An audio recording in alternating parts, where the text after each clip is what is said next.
what's up? This is Brian here from Reich Consulting. Tonight I really had no idea for what kind of video I wanted to do, so I just started soliciting questions from my friends on Facebook. So I'm going to go ahead and just read a couple of those and answer them as best as I can. Alright, question 1 comes from Jeremy. And Jeremy's being a smart aleck, and he asks, what's a math coprocessor? And what's MMX Technology? Well, both of these things went out of vogue a long time ago. I got my first computer, I think, in 1993, and it had a 486 processor, and math coprocessor stopped being used sometime a little bit before that. Basically what a math coprocessor was, it was an additional piece of hardware that you could put on your motherboard, and your CPU would offload certain processing tasks to the math coprocessor. I think it did a lot of floating point mathematics and stuff like that. It could make your PC run quite a bit faster from what I understand. I never used one, so in practice I'm not really sure what benefit it posed. I had an old family friend that was a C programmer for a pretty big company. He had talked about them. I think he had one on his PC, but again, I've never used one. As far as MMX technology goes, MMX was indeed on one of my first computers. MMX stood for multimedia extensions, I think, and basically what MMX was an additional set of instructions that your processor could support to speed up multimedia. And of course we barely even talk about multimedia anymore, and we certainly don't talk about MMX because it's just assumed that your processor can support that kind of stuff. Back then, that used to be a big selling point. Every vendor, AMD, Intel, they all had some sort of multimedia processing attached to their CPUs. But again, today we just assume that's going to be built in, so it's not a selling point. We don't hear about it. Chad writes in, here's a question for you. Now granted, I know about computers and most of the technical jargon, but when it comes to overclocking and the difference between multiple types of RAM, I'm out of sync. Well, I'm kind of behind the 8 ball on the whole overclocking thing myself. I haven't even bothered with it in a long time. Now, my opinion on the matter is, these days we've got quad-core processors standard on the desktop. Why on earth would you want to go through the trouble to squeeze a couple of extra megahertz out of your processor when you've got a friggin' quad-core on your desktop?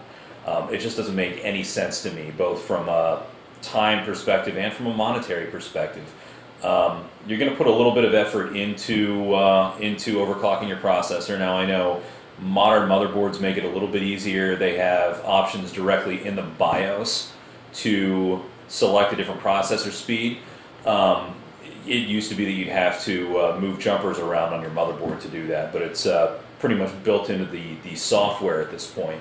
But in order to overclock safely, you're going to have to add some more cooling to your machine. So you're going to have to buy new fans. You might even have to buy a water cooling unit. Now just go on Newegg or Tiger Direct or even Amazon and look at the price of water cooling systems for your computer and think about whether you should just spend the extra money on a faster processor in the first place. That's certainly what I would do. Now as far as different types of RAM go, in the time that I've been working with computers, we've had SD-RAM, we've had DDR, DDR2, DDR3, and I think there was something before that I used, but I don't remember and I don't care. Anyway, all of the changes in RAM since I've been working on PCs has been basically to have more RAM, faster RAM at lower electric cost. That's really all it amounts to. And you shouldn't get too hung up on the different types of RAM anyway, because your motherboard is really going to dictate what you can use anyway. So consult your manual, see what it takes, and put as much in there as it'll take. That's my opinion on the matter as far as RAM goes. Now, one thing you've got to keep in mind with RAM is it only pays to have more than 3.5 gigs if you're using a 64-bit version of Windows. That includes Windows XP 64-bit edition, which didn't really catch on, but Windows Vista, Windows 7, Windows 8. I think Windows 8 you can only get in 64-bit, but Windows 7 and Windows Vista, there was a 32-bit version, and if you're using that, it doesn't pay to have any more RAM than 3.5 gigs. So if you're going to go beyond that, make sure you upgrade your operating system to the 64-bit version while you're at it. Cousin Don asks, what if your child leaves your laptop on the stairs open and your wife, carrying a basket of laundry, comes down the steps and blindly steps on it? Oh, and then chucks it out the front door in pain. Where's the best / conservatively priced laptop out there? Well, I've got the right tool for this job right here. That'll solve your kid's problem pretty damn quick, Don. Just kidding. Not big on that myself. But anyway, to answer your question, when people ask me for recommendations on laptops, I pretty much tell them to go to Best Buy, not gonna lie. But when you're buying a laptop, do not go for that like $300 and below $300 range. That's just garbage right out of the box, and you're gonna get what you pay for. And I tell people that, sometimes they don't listen to me and they regret it. Right now, I'm gonna pull up the Best Buy website on my computer, and let's just go. We'll see what they've got in the sub $300 range. Now they've got a special on this Asus 11.6 inch touchscreen laptop with 4 gigs of memory, 500 gigabyte hard drive. Doesn't sound too bad, does it? Then you scroll down to the processor, and it's an Intel Celeron processor. Now, that's always been the bottom of the barrel for Intel. I've heard they've made some improvements, but I have yet to be sold on it. Every Intel machine I've ever worked on has just felt slow out of the box. And again, we're in that sub $300 area. You'll get what you pay for. So what I'm going to do is go back here to the $500 to $749.99 range and see what's available. Now they've got an HP Envy TouchSmart Sleekbook 15.6 inch. As far as the screen size go, I think that's pretty good for a laptop. Any bigger than that, and I don't really like to carry it around. If we click for the page for that one and scroll down, this comes with an AMD Elite A10 accelerated processor. That's a quad-core processor, AMD Radeon graphics. This is a much better deal. It's a lot more for the money anyway. I would recommend this laptop. Now this one's $649.99. Again, it is a bit more, but it's going to last you a lot longer too, and you're not going to be in misery while you're using it. Now you can just go to Best Buy. You can also use Newegg.com. They often have some pretty good deals. Even Amazon. Somebody else mentioned Tiger Direct. I have bought from Tiger Direct before, and I've been burnt in the past with them. They didn't want to honor something after they sent some bad hardware. They didn't want to refund the money for it. Also, the person that recommended Tiger Direct did mention they do sell some refurbished stuff, so keep an eye out for that if you don't want to buy refurb hardware.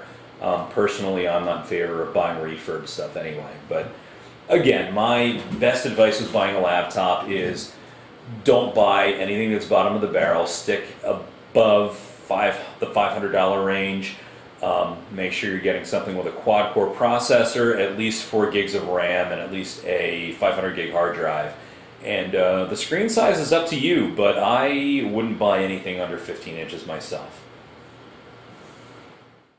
Daphne writes, my down button only occasionally works. Nothing is under it. Now, I did ask her a follow-up question on that one. I asked her if she's got a laptop or a desktop.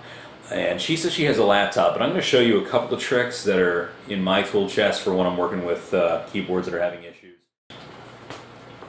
Now, some of the first things that I'll try when I'm dealing with a problem keyboard is just disconnect the USB port from the computer.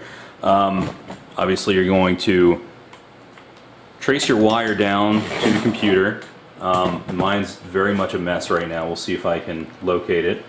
But pretty much pull on your wire, see where it leads you. Disconnect it, reconnect it. And my apologies, I'm sure I'm blocking the video right now with my fat ass. Oh, there we go.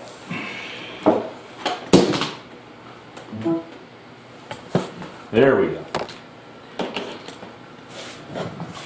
Now you can see if that solves your keyboard, your sticky key issue. Chances are it won't, but it's always my first step that I try with a keyboard. So back to the keyboard itself. Next, what we're going to go ahead and try is, I don't have one handy, but normally I would try and clean the keyboard with a can of compressed air. You'll just take the can, you'll put the little straw on the end and blow out all your keys between the rows. Make sure you get all that gunk out of there. If that doesn't do the trick, you're going to want to find something nice and flat, like a flathead screwdriver or a knife. This is a really nice IT tool, by the way. And get under that key and pry it up. Now I'm under it. If I just take and twist, it pops right off. Then once you're in there, you'll take your compressed air. You can see, well, maybe you can't see, but that's really dirty under there. I've got animals in my house, and I just get animal dander around like crazy. But anyway, you would spray that out, pop your key back in. For a desktop keyboard like this, it's pretty darn simple. Now, if none of those steps solve your problem, here's one last trick you can try. Just close everything on your computer, because what we're going to do is mash some keys, and you don't want anything unexpected to happen when you do that. But what I'll do is just take my hand and swipe across the entire keyboard like that a couple of times, and if there's a key stuck, that will often free it up. Now, at this point, if that hasn't solved your sticky key problem, go buy a new keyboard. You can buy one for 10 bucks. It's not worth trying to resuscitate it for that price. Now, since Daphne told me she was working on a laptop, I figure I better cover that. Laptop keyboards are a little bit trickier. The way that they fit together is very different from a desktop keyboard, but basically the same thing is going to apply. We're going to first try to clean the keys with compressed air. If that doesn't do the trick, you can try the hand swap thing. If it's still having trouble with that key, you're going to want to isolate that key, get under there the same way, but laptop keyboards are pretty delicate. What you want to do is get your fingers on it, pull it up, and most laptop keyboards, the keys will fit on these two little plastic things that kind of rock back and forth when you press it. They're pretty delicate, and every once in a while those are going to break. If you look at them and they look broken, chances are the key's not going to go back on right, and basically you're going to need a new keyboard. But if they look like they're in pretty good shape, go ahead and spray out with compressed air and put your key back on.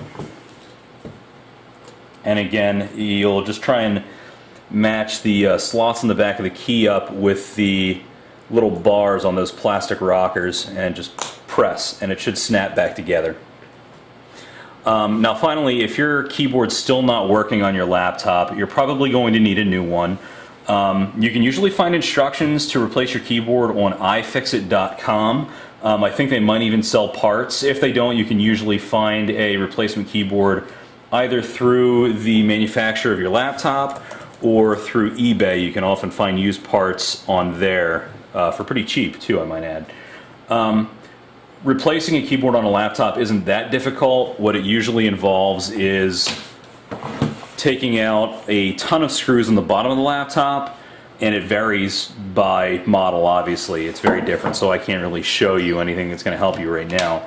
But you'll take screws out, which is going to free up the stuff on top. You'll remove this bezel from the top, and then you'll unscrew the keyboard. You'll remove the wire. There's usually only one or two wires for the keyboard, but you'll disconnect those, sit your new keyboard in, hook up its wires, screw everything back together, and you're off to the races.